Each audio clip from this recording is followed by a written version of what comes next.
Joe Biden has dropped out of the 2024 presidential race, and now that one president in over his head has stepped down, it's time for the president of AEW to do the same. Tony Khan has got to go. If you're reading this, maybe AEW has finally announced a new TV deal. Great! A fresh start. New TV deal, new era, new booker. Because after 5 years of Tony Khan, I've seen enough. I'd be remiss if I didn't first give credit where it's due for the launch of AEW.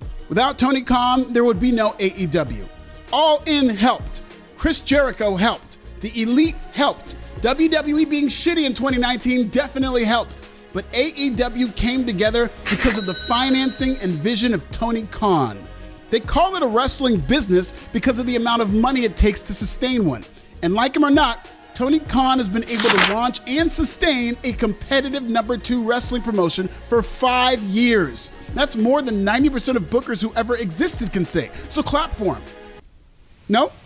No clap? Like a clean STD test? Damn, not even a golf clap? Okay. Today, we're talking about why it's time for Tony Khan to go. He can easily keep AEW alive with a good bank account, but the only way to keep AEW relevant is with good booking. Subscribe in Swahili. Before we go any further, let's spin the world-famous AEW Wheel of Excuses. Okay, and here we go. Hold up, little change of plans because we now actually have a real-life AEW Wheel of Excuses. It is a list of actual excuses that AEW may or may not use the next time Dynamite does a bad number. We are going to spin that wheel and do the deal. Here we go. Yeah. This is legit exciting. What do we got? Here we go. We are going, Kamala Biden. Could be, it is Biden. This is the first time spin. It is legit Joe Biden. So look forward to that because in AEW, you got to blame Joe Biden. Tony Khan is not a booker. He's not a storyteller. He's a scheduler.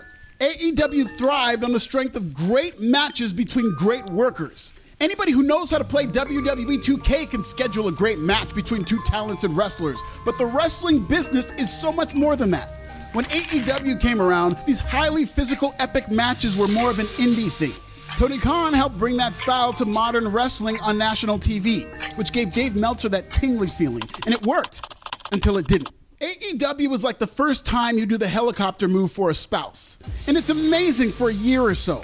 But then she's like, that's your only move? Do you have to do the helicopter trick every night? Can you switch it up from the helicopter and maybe do a Spirit Airline or spell the alphabet?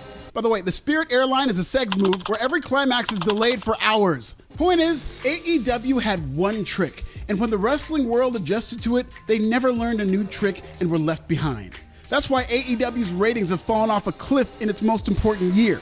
AEW has no identity beyond good wrestling. They even tell you that in their slogan, we're the best wrestle. Marketing yourself as a great wrestling company in a golden era of wrestling is like a new fast food chain saying they have really good hamburgers. Who doesn't? What's so special about your burgers? Can they talk?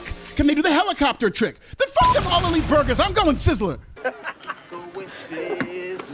We go with Sizzler. We go with Sizzler. Tony Khan stepping down would mean two presidents stepping down in 2024. By the way, it's an election year, and my new favorite way to read news is through ground news. With ground news, you can compare headlines and stories based on media bias and find out just how much a news site leans left, right, or center.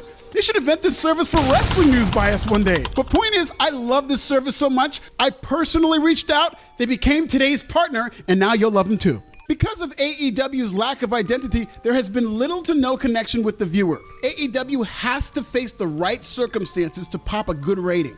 A good AEW rating these days is dependent on limited competition, a strong lead-in, hotshot angles, surprise heel turns, and a pay-per-view caliber main event to open the show to give the Big Bang crowd a reason to stick around.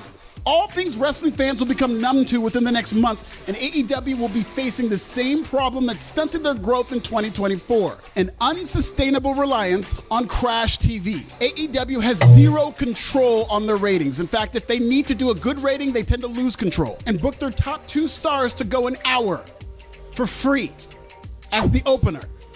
Great bookers know how to blend slow-burning stories with dramatic matches as a payoff. AEW is doing the opposite. The story so far of Will Ospreay versus MJF is they had a great hour-long match and now need to come up with a reason for Ospreay to chase MJF for the rematch in Wembley. The match was the story. Khan has been exposed as a bad storyteller, and one great example is how CM Punk is being used on WWE TV, in spite of his injury. Punk got hurt early in his WWE run, which should have proved all his doubters and AEW Sickos right. But what happened was Punk only became a bigger star. WWE excelled at keeping Punk relevant through his heated feud with Drew McIntyre. And now these two pros are building toward the most anticipated match in the middle of a WWE boom period, one filled with anticipated matches. CM Punk got hurt, and it led to him and Drew becoming more interesting. When Punk got hurt in AEW both times, Tony Khan took him off television altogether, and you never saw or heard from him until he was fully healthy. The only reason Punk got so over after his triceps injury in 2022 was because he got into a shoot fight with the Young Bucks, my guy. Tony Khan can schedule matches between healthy wrestlers from now until his live-in nanny takes him to Sizzler. But if you take away those pieces and force Tony Khan to work with a flawed hand, he's helpless. Tony Khan as a booker is every tilted poker player who needs a royal flush to win the game, or every fantasy football player who needs to draft a first-round running back that stays healthy all year to win his league. Like AEW's ratings, Tony Khan's booking depends on everything going right and the proper circumstances being in place. And that's why he needs to step down. Hell, AEW's TV deal came about under the perfect circumstances. WBD lost the NBA for now, giving it a need for a relevant national sports program.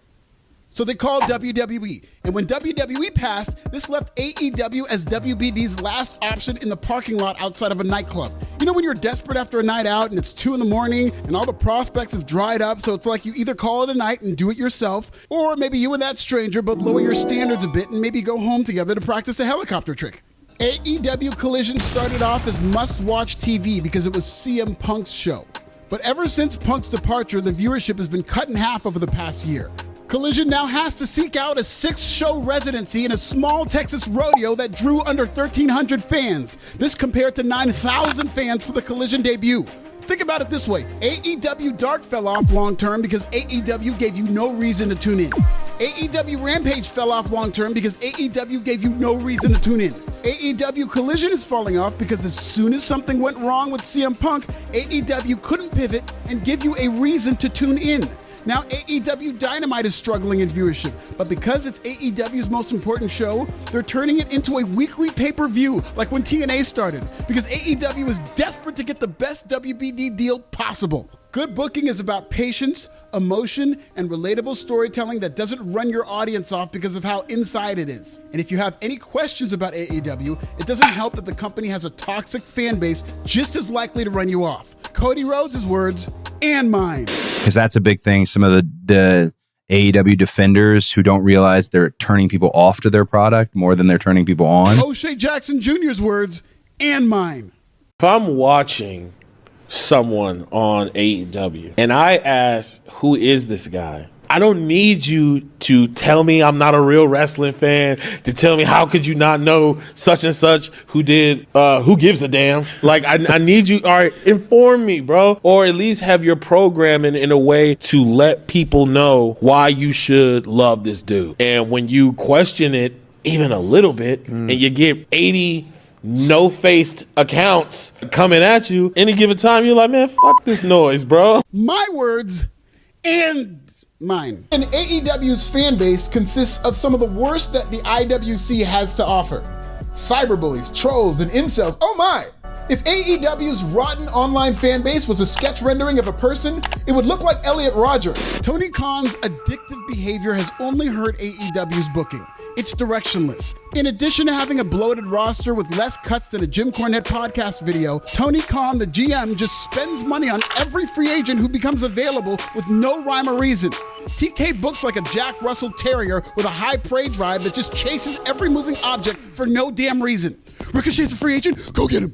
Okada's available? Go get him, boy. Go get him. Go get that overpaid comedy wrestler. Go get him. Sasha Banks just left WWE? Go get her. Look, boy, it's Ospreay. That's Uncle Dave's favorite wrestler. Go get him, bruv. Go get him.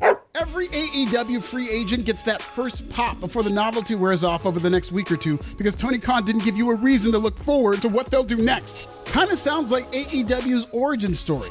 Khan's addiction to championship titles has flooded the roster with more belts than top stars. Khan's latest addiction to heel turns saw back-to-back Dynamites end in major heel turns with MJF and Mariah May. You could tell AEW is running out of baby faces to turn heel on because this week's Dynamite saw a heel turning heel on a heel when Jack Perry beat up Brandon Cutler. Mr. Khan is a one-trick Tony and he has got to go. He's underqualified as a wrestling booker. He's underqualified booking championships to be special. He's an underqualified GM because the only criteria you need to get signed by AEW is former WWE star is now a free agent. Khan is an underqualified TV negotiator because AEW flopped in its contract year and needed so many things out of its control to go right in order to reportedly sign a new deal. This man is even an underqualified party planner. I mean, just look at this picture celebrating the TBS champion and AEW's new toy Mercedes Money. Shouts to Mercedes, but you got the booker all in the video. Meanwhile, Swerve Strickland is off to the side looking like the world heavyweight champion of photobombing. The last time Tony Khan felt qualified anywhere near the wrestling business is when he was a junior correspondent for the Wrestling Observer newsletter, which is like being a copywriter for those Living Spaces emails that go straight to spam. This is not all Tony Khan's fault. He just got daved. There used to be an unfortunate term in WWE called getting arned, which is basically when former WWE agent Arn Anderson would get really excited about a talent, talk them up to Vince McMahon, only for said talent to get buried because Vince scoffed at Arn Anderson's NWA way of thinking. Since then, Vince got and Arn got a Glock. Point is, getting daved is a real thing in pro wrestling.